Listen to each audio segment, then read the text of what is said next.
Good morning, everybody. Right now, we are discussing Unit 3A. Unit 3 માં આપણે જે first part છે drafting of a business letter. Okay, આપણે એની વાત કરતા હતા. આના પહેલા આપણે બે ક્વેશ્ચન એવા કર્યા કે જેમાં આપણને લેટર ડ્રાફ્ટ કરતી વખતે જે એની ક્વોલિટી મેન્ટેન કરવા માટેના જે ટોપિક હોય એના રિલેટેડ આપણે વાત કરી હતી. આજનો ક્વેશ્ચન છે મોસ્ટ આઈએમપી ક્વેશ્ચન છે, format of a business letter. માળખું. ઓકે, પરીક્ષાની દ્રષ્ટિએ ખૂબ જ અગત્યનો પ્રશ્ન. આપણે એક બિઝનેસ લેટર હોય તો આપણે એનું ફોર્મેટ કેવું હોવું જોઈએ એ આજે આપણે ડિસ્કસ કરવાનું છે. એની અંદર કયા કયા ભાગ આવે લેટરની અંદર, કઈ કઈ વસ્તુ આવે અને કેવી રીતે લખવામાં આવે, બરાબર, ડિટેલથી આપણે ડિસ્કસ કરશું. આમાંથી આપણને ઘણા બધા ક્વેશ્ચન્સ છે આપણા માઇન્ડમાં ક્લિયર થઈ જશે, રાઈટ. તો ઇનવર્ડ સ્ટ્રક્ચર પણ પૂછવામાં આવે. ઇનવર્ડ સ્ટ્રક્ચર કહીએ કે ફોર્મેટ કહીએ, બધું સરખું. આપણે લેટર્સ તો 8મા 9મા 10મા 11મા 12મા ધોરણમાં પણ 10 થી 12 ધોરણમાં આપણે લેટર્સ લખતા હતા. આપણને ખબર છે ડેટ કેવી રીતે લખતા હતા, ઇનસાઇડ એડ્રેસ કોને કહેવાય, બરાબર. બધી જ વસ્તુ આપણે લેટર કેવી રીતે પૂરો થાય બધી જ આપણે ડિસ્કશન કરેલી છે. તમે એસપીસીસી ભણ્યા હશો તો એમાં પણ તમારે બિઝનેસ લેટર્સ આવતા હતા. ઓકે, હવે આજે આપણે ડિસ્કસ કરીએ છીએ. હવે આપણે 6ઠા સેમ સુધી બિઝનેસ લેટર્સ આવવાના છે. આજનો આ ક્વેશ્ચન છે ધ્યાનથી સમજી લેવાનો છે, કારણ કે આજનો આ ક્વેશ્ચન છે તમને છેક 6th સેમ સુધી તમારે એનો યુઝ કરવાનો છે. લેટર્સ ના પ્રકાર બદલાશે પણ લેટર લખવાની મેથડ હવે છેક સુધી કેવી રહેશે? સેમ રહેશે. ઓકે, એટલે આજનું આ લેક્ચર છે ધ્યાનથી સમજી લેવાનું છે. કે ડાઉટ્સ હોય તો પૂછી લેવાનું છે. ડાઉટ્સ એક પણ ન રહેવા જોઈએ. આગળ ઉપર પણ આપણે જેટલા સેમેસ્ટરમાં લેટર્સ લખશું ત્યારે આપણે આ જ ફોર્મેટને આપણે ફોલો કરશું. અને ત્યારે આપણે એવરી ટાઈમ આપણે એને રિવાઇઝ નહીં કરીએ, કારણ કે આપણી પાસે એટલો ટાઈમ નહીં હોય ત્યારે. એટલે એક જ વાર સરખી રીતે ધ્યાનથી સમજી લો, કોઈ જ પ્રોબ્લેમ નહીં થાય. ન સમજાય તો at the end of lecture you can ask me. Okay, તમે મને પૂછી શકો છો.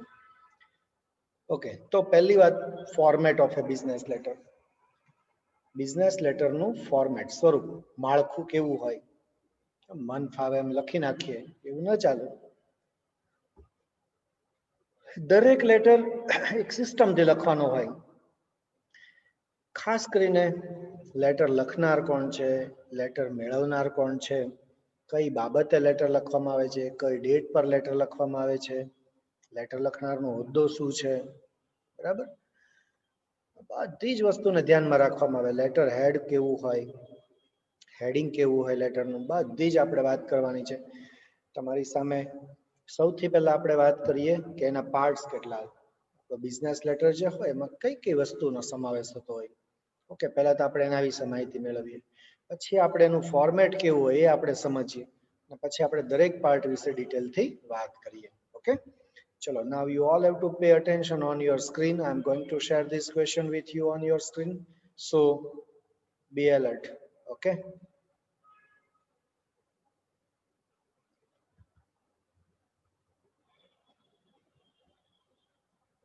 Okay, as you can see on your screen,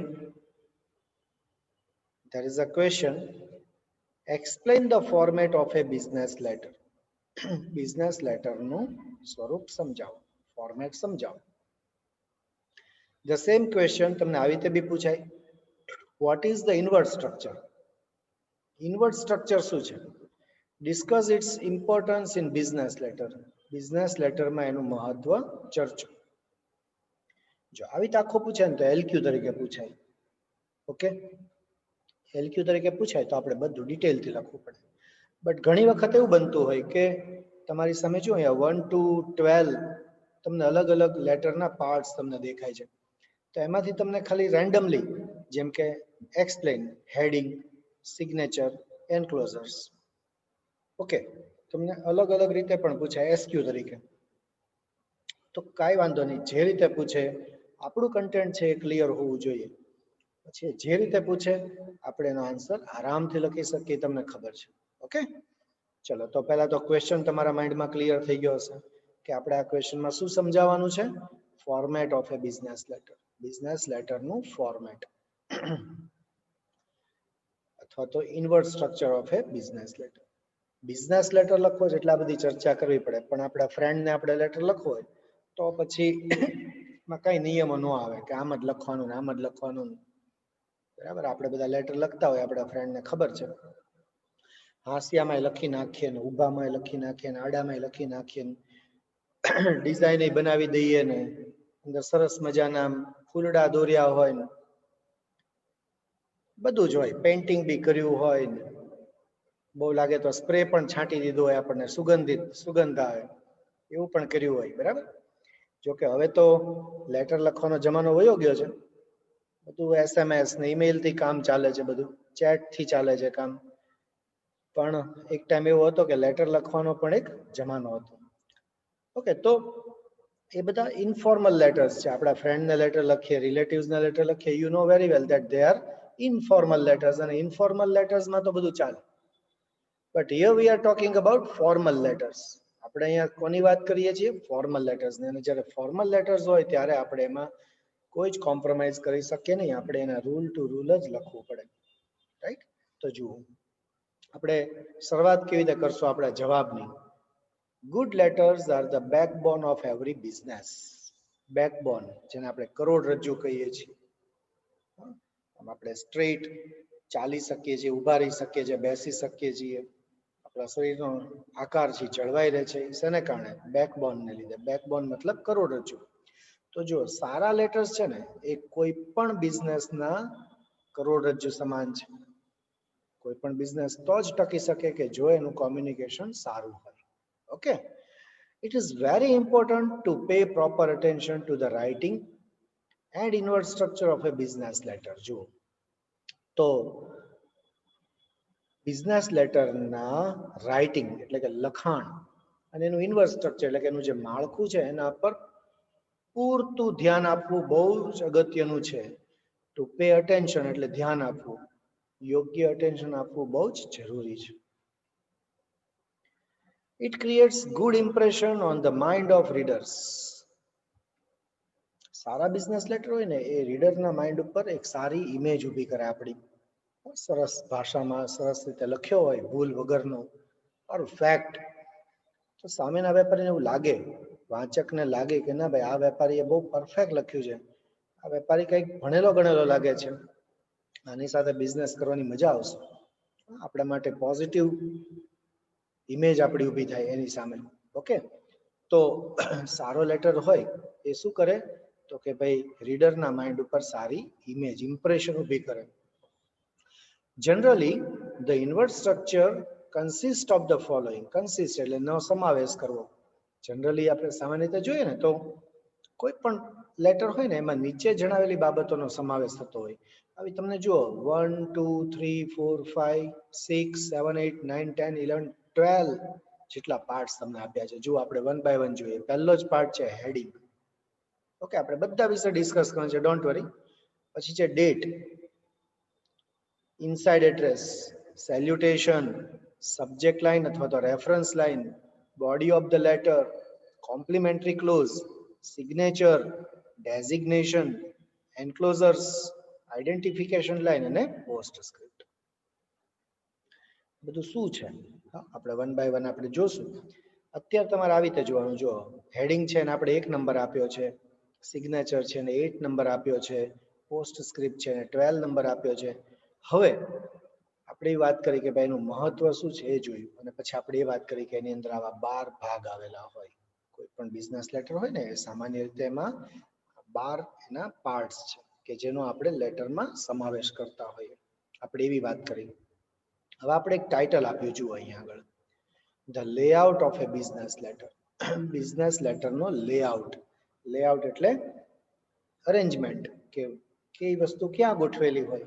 okay, હવે જોજો, તમારે છે ને ફૂટપટ્ટી ને પેન્સિલથી એક્ઝામની અંદર આ બધી જે લાઇન્સ દેખાય ને આવી જ રીતે તમારે બનાવવાની કોશિશ કરવાની. આજે આ ડિસ્કશન થાય પછી તમારે ઘરે બધા લોકોએ છે ને આમાંથી જોઈને પહેલા એકવાર જોઈને બનાવવાનું, અને પછી એક બે વાર જોઈને બનાવ્યા પછી જોયા વગર આવી રીતે એક જ પેજમાં આવી જાય ને એવી રીતે આપણે કોશિશ કરવાની. એક બે વખત તમે બનાવશો ને એટલે તમને કોઈ જ પ્રોબ્લેમ નહીં થાય, જોજો. ચલો સૌથી પહેલી આપણે વાત કરીએ છીએ હેડિંગની. જોઈ તમે? તો હવે જોજો, એના લેઆઉટમાં આપણે અહીંયા લખ્યું, પહેલા અહીંયા એક આવું બોક્સ બનાવ્યું, દેખાય જ ને આવું. એમાં તમને કીધું કે the name of the firm or company. Firm એટલે પેઢી અથવા કંપની. તો કે ભાઈ હેડિંગ જે છે ને, આપણે જોયું તો કે હેડિંગ છે ટોપ ઉપર હોય, સેન્ટરમાં હોય, એમાં બધી જરૂરી માહિતી આપી હોય, બરાબર? તો અહીંયા આગળ શું આવે? કંપનીનું નામ અથવા પેઢીનું નામ આવે. ઓકે, પછી ફોન નંબર છે, ઈમેલ એડ્રેસ છે, ફેક્સ નંબર છે, એ બધું અહીંયા લખવામાં આવે. એની સામેની સાઈડ હેડિંગની નીચે એડ્રેસ લખવામાં આવે. તો જો આટલી જે વસ્તુ છે ને, 1 2 ને 3, આ ત્રણેય વસ્તુ ભેગી થઈને શું બની? હેડિંગ બન્યું. જુઓ, આ હેડિંગ. હું તમને પહેલામાં એનોટેટ કરીને બતાવું, બરાબર? જુઓ, પછી શું બન્યું? હેડિંગ, બરાબર? તો પહેલો ભાગ આપણો જે લેટર છે એનો પહેલો ભાગ શું હતો? હેડિંગ હતું, બરાબર? ચલો, તો હેડિંગની અંદર પેઢીનું નામ, કંપનીનું નામ, ફોન નંબર, ઈમેલ એડ્રેસ, એનું પોતાનું એડ્રેસ, આ બધી વસ્તુનો સમાવેશ થાય. ઓકે, ચલો. પછી સેકન્ડ પાર્ટ ઇઝ ડેટ. જુઓ, અહીંયા બીજો ભાગ તમને દેખાય છે, ડેટ, બરાબર ને? તો અહીંયા આગળ બરાબર એડ્રેસની નીચે શું આવશે? ડેટ, તારીખ આવશે. કેવી રીતે લખવાની તારીખ એ બધું જ હું સમજાવીશ, ચિંતા ન કરતા. અત્યારે તો કઈ વસ્તુ ક્યાં આવે આપણે એનું ડિસ્કશન કરીએ છીએ આપણે, બરાબર છે? ઓકે,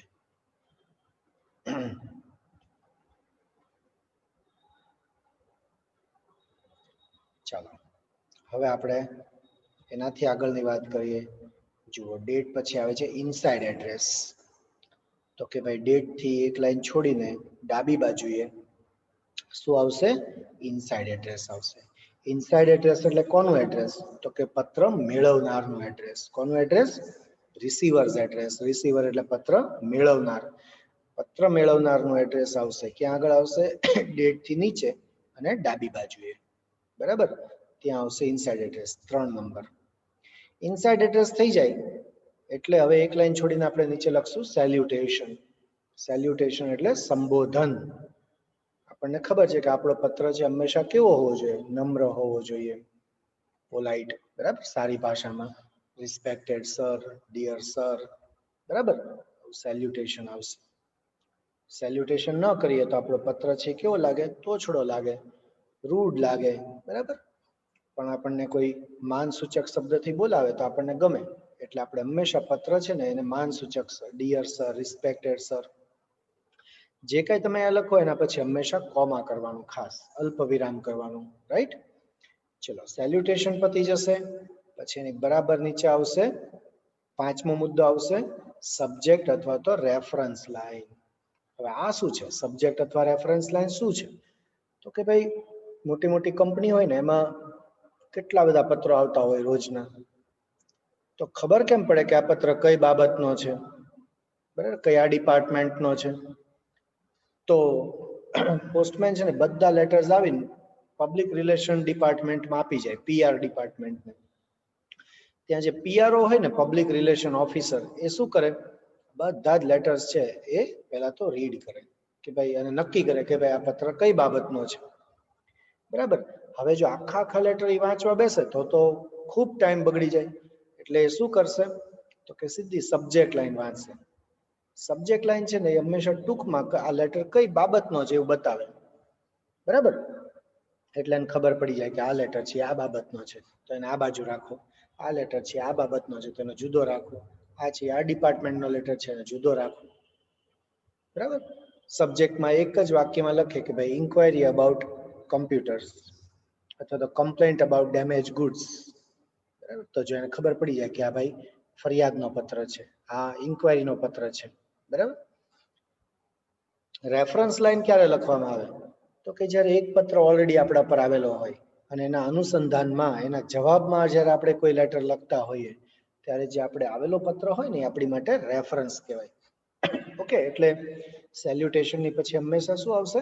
સબ્જેક્ટ લાઈન અથવા તો રેફરન્સ લાઈન આવશે. ઓકે, જનરલી એક વાક્યમાં અથવા એક લાઈનમાં લખવામાં આવે. ચલો, એટલું થઈ જશે. એટલે આપણું 12 માંથી 5 મુદ્દા છે અહીંયા સુધીમાં આવી ગયા. હવે જોજો, હવે આવે છે બોડી ઓફ લેટર. છઠ્ઠો મુદ્દો આવે છે બોડી ઓફ લેટર. જુઓ, તમને હું સર્કલ કરીને સમજાવું છું. બોડી ઓફ લેટર છે ને, એટલે કે લેટરનો સૌથી મુખ્ય ભાગ, most IMP part of the letter. કારણ કે આપણે જે હેતુ માટે લેટર લખીએ છીએ, બરાબર, એ બધી જ ચર્ચા છે એ આપણે આ બોડી ઓફ લેટરની અંદર ડિસ્કસ કરશું. જનરલી કોઈ પણ લેટર હોય ને, એને આપણે 3 ભાગમાં વહેંચશું. પહેલો 3 પેરેગ્રાફમાં આપણે એને વહેંચશું. જોજો, પહેલો પેરેગ્રાફ કેવો હશે? Introductory paragraph. ઇન્ટ્રોડક્ટરી એટલે પ્રાસ્તાવિક. આપણે લેટરની શરૂઆત કરશું, બરાબર, કે ભાઈ અમને તમારો લેટર મળી ગયો, અમે તમારા પ્રાઇસ લિસ્ટથી સંતુષ્ટ છીએ, બરાબર, અમને તમારા રેટ્સ, તમારી બિઝનેસ ટર્મ્સ અમને ઓકે લાગી છે. તો જો આ બધી વાત છે એ ઇન્ટ્રોડક્ટરી પેરેગ્રાફમાં આવશે, એટલે કે શરૂઆતનો પેરેગ્રાફ. ઓકે, તમે એને ઇન્ટ્રોડક્ટરી પેરેગ્રાફની બદલે સ્ટાર્ટિંગ પેરેગ્રાફ એવું પણ કહી શકો, નો પ્રોબ્લેમ. પછી આવશે મિડલ પેરેગ્રાફ. મિડલ પેરેગ્રાફ, આ પેરેગ્રાફ છે ને એ ઇન્ટ્રોડક્ટરી પેરેગ્રાફ કરતા મોટો હોય. શું કામ? તો કે ભાઈ જે મુખ્ય વાત હોય ને એ આ મિડલ પેરેગ્રાફમાં ચર્ચવામાં આવી હોય, ડિસ્કસ કરવામાં આવી હોય, લખવામાં આવ્યું હોય બધું. સ્વાભાવિક છે કે એમાં રાઇટિંગ વધારે આવે. ઓકે, અને જે થર્ડ જે છે it is closing paragraph. Closing paragraph મતલબ પૂર્ણાવૃત્તિ, લેટરની સમાપ્તિ કરતો પેરેગ્રાફ. આપણે એને એન્ડિંગ પેરેગ્રાફ પણ કહેવાય. કેવું કહેવાય? એન્ડિંગ પેરેગ્રાફ પણ કહેવાય. તો ઇન્ટ્રોડક્ટરી પેરેગ્રાફમાં લેટરની શરૂઆત કરવામાં આવે. મિડલ પેરેગ્રાફમાં મુખ્ય બાબત જેની માટે આપણે લેટર લખતા હોય એ બધી ચર્ચા કરવામાં આવે. અને ક્લોઝિંગ પેરેગ્રાફમાં લેટરનો એન્ડ કરવામાં આવે. અને આ ત્રણેય પેરેગ્રાફ ભેગા થાય ને, ઇન્ટ્રોડક્ટરી પેરેગ્રાફ, મિડલ પેરેગ્રાફ અને ક્લોઝિંગ પેરેગ્રાફ, આ ત્રણેય ભેગા થાય ને એટલે શું બનશે? એટલે બનશે બોડી ઓફ લેટર. આપણે એને શું કહેશું? બોડી ઓફ લેટર કહેશું. બરાબર? જો તો બોડી ઓફ લેટર, લેટરનો સૌથી અગત્યનો ભાગ, બહુ જ કામની વસ્તુ, બરાબર? તો ત્રણેય પેરેગ્રાફ ભેગા થઈને બનશે બોડી ઓફ ધ લેટર. ચાલો, એનાથી આપણે આગળ વાત કરીએ.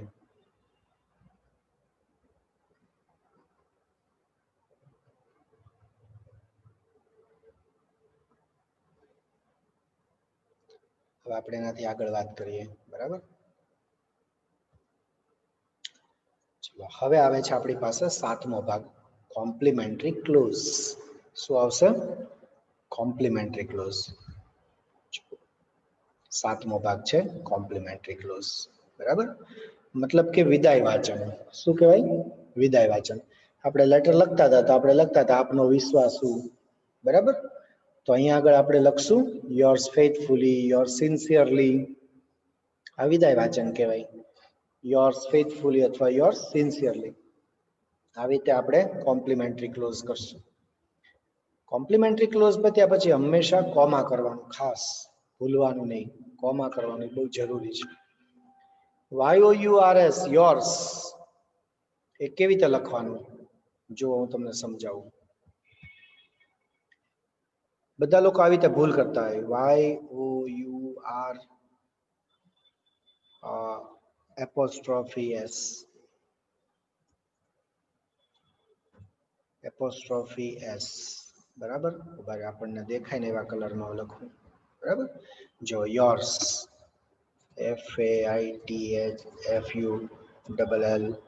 આવું લખતા હોય. This is totally wrong. આ ખોટી વસ્તુ છે. એના બદલે આપણે કેમ લખવાનું જોજો, બરાબર? જોજો કેમ લખવાનું એ હું તમને સમજાવું. YOURS એપોસ્ટ્રોફી કરવાનો નહીં. ફેથફુલી અને પછી કોમા. જો આ છે ને એ સાચું, યોર્સ ફેથફુલી. નીચેનું છે એ સાચું, બરાબર, બાકીનું બધું ખોટું. ઓકે,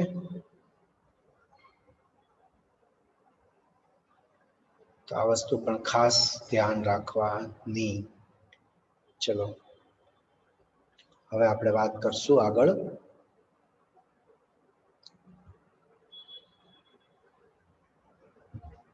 સિગ્નેચરની. હવે શેની વાત કરશું? સિગ્નેચરની. સાઇન, સિગ્નેચર કહીએ, સાઇન કહીએ. જે વ્યક્તિ લેટર લખશે ને એ પોતાની અહીંયા સાઇન કરશે. શું કરશે? સાઇન કરશે. ઓકે, સિગ્નેચર કરશે. સિગ્નેચર વગરના લેટરની કોઈ જ વેલ્યુ નથી, ખાસ ધ્યાન રાખવાનું. જેમ ચેકમાં આપણે સાઇન ન કરી હોય તો શું થાય? ચાલે? વેલિડ ગણાય? ન ગણાય, બરાબર ને? શું કામ ન ગણાય? તો કે ભાઈ સાઇન નથી કરી, સાઇન નથી કરી એટલે એ વેલિડ ક્યાંય ગણાય નહીં. હું તમને 1 લાખ રૂપિયાનો ચેક આપું પણ એમાં સાઇન ન કરી હોય તો એની કોઈ વેલ્યુ નહીં. ઓકે, તો સિગ્નેચર વગરના લેટરની કોઈ કાયદાકીય રીતે વેલ્યુ ગણાય નહીં. સિગ્નેચર છે બહુ જ જરૂરી છે. એટલે કોમ્પ્લિમેન્ટરી ક્લોઝની બરાબર નીચે શું આવશે? સિગ્નેચર આવશે. ઓકે, ચલો સિગ્નેચર પછી આપણે વાત કરશું ડેઝિગ્નેશન. ડેઝિગ્નેશન મતલબ હોદ્દો. કે ભાઈ ઓકે, આ લેટર લખનાર વ્યક્તિ કોણ છે? મેનેજર છે, પ્રોપરાઇટર છે, ચેરમેન છે, ડાયરેક્ટર છે, પાર્ટનર છે, કોણ છે? ક્લાર્ક છે, કોણ છે? ઓકે, તો સૌથી પહેલા અહીંયા કોમ્પ્લિમેન્ટરી ક્લોઝ લખવામાં આવે, એની બરાબર નીચે સિગ્નેચર કરવામાં આવશે, સાઇન કરવામાં આવશે. છેલ્લે શું કરવામાં આવશે? ડેઝિગ્નેશન લખવામાં આવશે. કે ભાઈ નીચે લખશે મેનેજર, તો રીડરને ખ્યાલ આવી જાય, લેટર વાંચવા વાળાને ખબર પડી જાય કે ઓકે, આ જે લેટર લખ્યો છે એ કોણે લખ્યો છે? મેનેજરે લખ્યો છે. રાઈટ? ચલો આપણે એમાં આગળ વધીએ. હવે 9-12 માંથી આપણે 9 જે પાર્ટ છે એના આપણે ડિસ્કશન કર્યું. હવે ડેઝિગ્નેશન પછી એક લાઈન છોડીને આપણે ડાબા હાથ બાજુ આવી જવાનું. ત્યાં આગળ 10 નંબરનો ટોપિક આપણને દેખાશે. જુઓ, એન્ક્લોઝર્સ. એન્ક્લોઝર્સ નો મતલબ થાય બિડાણ. ઘણી બધી વખત આપણે કેવું કરતા હોઈએ, આપણે લેટરની સાથે આપણે ઘણા એક્સ્ટ્રા ડોક્યુમેન્ટ્સ આપણે અટેચ કરતા હોય, જોડતા હોઈએ. જેમ કે બિલની કોપી જોડતા હોઈએ, કોઈ બ્રોશર છે જોડતા હોઈએ, કોઈ પેમ્ફલેટ છે જોડતા હોઈએ, બરાબર, બુકલેટ છે કોઈ જોડતા હોઈએ. તો આપણે લેટર જ્યારે લખીએ અને એની સાથે અગર આપણે કાંઈ પણ ડોક્યુમેન્ટ્સ બીજા એટેચ કર્યા હોય, જોડ્યા હોય, તો જેટલા ડોક્યુમેન્ટ્સ જોડ્યા હોય ને એની યાદી અહીંયા એન્ક્લોઝર્સ કરીને લખવામાં આવે. તમે લોકો યાદ કરો 11-12માં તમે એપ્લિકેશન લખતા હતા, તો એપ્લિકેશન પૂરી થયા પછી શું કરતા હતા? તમે બધા જ ડોક્યુમેન્ટ્સ, બર્થ સર્ટિફિકેટ, એસએસસી ની માર્કશીટ, એચએસસી ની માર્કશીટ, બરાબર, આ બધું સ્કૂલ લિવિંગ સર્ટિફિકેટ, આવું બધું તમે જોડતા હતા એપ્લિકેશનની સાથે. બસ એ જ વસ્તુ જ્યારે અગર આપણે લેટર સાથે કોઈ વસ્તુ એટેચ કરતા હોય, જોડતા હોય, તો આપણે એની યાદી છે આપણે અહીંયા લખવી પડે. તો લેફ્ટ હેન્ડ સાઈડ એન્ક્લોઝર્સ એવું કરીને જેટલા ડોક્યુમેન્ટ્સ આપણે જોડીએ ને એને આપણે અહીંયા આગળ એટેચ કરવાના, લખવાના, ખાલી લખવાના, સાચા જોડવાના નથી આપણે. હા, ડોન્ટ વરી. ચલો પછી છે આઈડેન્ટિફિકેશન લાઈન. શું આવશે પછી? આઈડેન્ટિફિકેશન લાઈન મતલબ કે ઓળખાણની લાઈન. ઘણી વખત કેવું હોય કે કંપનીમાં મેનેજર તો 2-3 મેનેજર હોય, બરાબર છે, સેક્રેટરી તો 2-3 સેક્રેટરી હોય. તો સેક્રેટરી ઓકે, પણ કયો સેક્રેટરી, એનું નામ શું, એની ઓળખાણ શું? આઈડેન્ટિફિકેશન એટલે કે એની ઓળખાણ. એ આપવા માટે એક અલગથી લાઈન લખવામાં આવે, સિમ કોડવર્ડ ટાઈપની હોય. એ હું તમને નેક્સ્ટ લેક્ચરમાં ડિસ્કસ કરીશ, ત્યાં તમને ડિટેલથી સમજાવીશ. ઓકે, એ લખવામાં આવે. અને પોસ્ટ સ્ક્રિપ્ટ 12 નંબરનો જે છેલ્લો પાર્ટ છે એ છે પોસ્ટ સ્ક્રિપ્ટ. તમે ગુજરાતીમાં એમાં ઘણી બધી વખત તાજા કલમ, તાક એવું તમે લખેલું જોયું હશે, બરાબર ને? ખાસ નોંધ એવું તમે સાંભળ્યું હશે, લખ્યું હશે. તો ઘણીવાર એવું થાય કે લેટર લખ્યા પછી આપણે આખો લેટર લખાઈ જાય ને પછી આપણને ખ્યાલ આવે કે આ મુદ્દો તો લખવાનો રહી ગયો. હવે એક મુદ્દો લખવા માટે અંદર જગ્યા ન હોય અને એક મુદ્દો લખવા માટે આખો લેટર ફરીથી ટાઈપ કરવાનો અનુકૂળ ન પડે હોય તો આપણે શું કરીએ તો કે ભાઈ PS પોસ્ટ સ્ક્રિપ્ટ એવું કરીને આપણી મુદ્દો છે એ લખી નાખવામાં આવે. એટલે આપણે આખો લેટર છે ફરીથી ટાઈપ કરવો પડે નહીં. બરાબર છે? ઓકે. તો પોસ્ટ સ્ક્રિપ્ટ આપણે એના બધા જેટલા 12 જે આપણે જોઈએ ને કમ્પોનન્ટ્સ બધા વિશે આપણે નેક્સ્ટ લેક્ચરમાં ડિસ્કસ કરવાનું છે. આજે મેં તમને ઓવરવ્યૂ આપ્યો કે ભાઈ ઇનવર્ડ સ્ટ્રક્ચર કોને કહેવાય, તો format of a business letter કોને કહેવાય. ફોર્મેટ ઓફ બિઝનેસ લેટરમાં કેટલા પાર્ટ્સ હોય તો કે ભાઈ 12 પાર્ટ આવશે આવા અલગ અલગ. જો આપણે હેડિંગથી લઈને પોસ્ટ સ્ક્રિપ્ટ અને દરેકનું સ્થાન લેટરમાં કઈ જગ્યાએ હોય. સૌથી પહેલા હેડિંગ આવે, બરાબર, પછી એની નીચે ડેટ આવે, પછી ઇનસાઇડ એડ્રેસ આવે, એની નીચે સેલ્યુટેશન આવે, પછી સબ્જેક્ટ અથવા રેફરન્સ લાઇન આવે, પછી ઇન્ટ્રોડક્ટરી પેરેગ્રાફ, મિડલ પેરેગ્રાફ અને ક્લોઝિંગ પેરેગ્રાફ ત્રણેય ભેગા થઈને બોડી ઓફ ધ લેટર બનાવે. બોડી ઓફ ધ લેટરની નીચે કોમ્પ્લિમેન્ટરી ક્લોઝ આવશે, પછી લેટર લખનારની સાઇન આવશે, સિગ્નેચર આવશે અને એની નીચે એનો હોદ્દો આવશે, ડેઝિગ્નેશન આવશે. અને પછી લાસ્ટમાં એન્ક્લોઝર્સ, આઈડેન્ટિફિકેશન લાઇન અને પોસ્ટ સ્ક્રિપ્ટ. ઓકે, આ 12 પાર્ટ જોયા ને આપણે જે એના જનરલી આટલા આવે. પછી અગર આપણે લેટર સાથે કોઈ વસ્તુ નથી જોડતા તો પછી એમાં એન્ક્લોઝર્સ ન આવે. પોસ્ટ સ્ક્રિપ્ટ બધામાં લખવું એવું કઈ જરૂરી નથી, હોય તો જ લખવાનું આવે, રાઈટ? તો જો this was the basic format. આપણે આ ફોર્મેટને ધ્યાનમાં રાખવાનું, આ ફોર્મેટને છેક સુધી ફોલો કરવાનું. આપણે 12th અરે 6th સેમ પૂરું થઈ જાય ત્યાં સુધી આપણે જેટલા લેટર્સ લખવામાં આવે આપણે આ જ રીતે બધા લખવાના છે. ઓકે, એક પ્રેક્ટિસ કરવાની છે. આ ફોર્મેટને નોટ અને પેન્સિલ અને ફૂટપટ્ટી લઈને એક જ પેજમાં આખું ફોર્મેટ ઉપરથી નીચે સુધીનું આવી જાય, હેડિંગથી સ્ટાર્ટ કરીને પોસ્ટ સ્ક્રિપ્ટ સુધીનું બધું જ આવી જાય એ પ્રમાણે ડ્રો કરવાનું છે બધાએ. થશે? બધા કરશો? પ્રેક્ટિસ કરવાની છે. એકદમ આપણા માઇન્ડમાં ક્લિયર હોવું જોઈએ કે કયું પહેલા આવે, એની પછી શું આવે, એની પછી શું આવે. 2-3 વખત પહેલા શાંતિથી ફોર્મેટને જોવાનું, ઉપરથી નીચે સુધી જોવાનું, યાદ રાખવાનું. બરાબર? આપણે કેમ કોઈ માણસને હેડ ટુ ટો, પગથી માથા સુધી આપણે આમ જોતા જઈએ તો ટોટલી આપણને એ વ્યક્તિનું ડિસ્ક્રિપ્શન યાદ રહી જાય. એવી રીતે લેટરમાં બી આપણે ઉપરથી સ્ટાર્ટ કરવાનું, હેડિંગ છે, પછી તો કે એના નીચે ડેટ આવે, પછી ઇનસાઇડ એડ્રેસ આવે, આમ આવે, બરાબર, છેક નીચે સુધી. એટલે અને 1-2 વખત જોવાની છૂટી, જોઈને દોરવાનું, સરસ રીતે એક જ પેજમાં સમાઈ જવું જોઈએ. અને પછી કોન્ફિડન્સ આવી જાય પછી એક વખત આપણે જોયા વગર ડ્રો કરવાનું. બરાબર? અગર ક્લાસરૂમ કોચિંગ હોય ને તો હું દરેકને અહીંયા ક્લાસમાં જ ડ્રો કરાવું છું જોયા વગર, અને લોકો કરે છે. તમે બી કરી શકશો, એમાં કોઈ ચિંતા નહીં કરતા. આવડે એવું જ છે, આમાં ન આવડે એવું કઈ છે જ નહીં. Okay, so don't worry about it.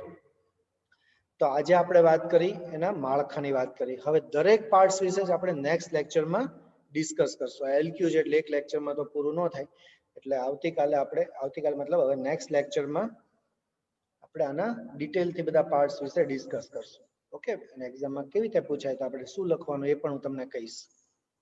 તો આજનું આ લેક્ચર ક્લિયર હશે?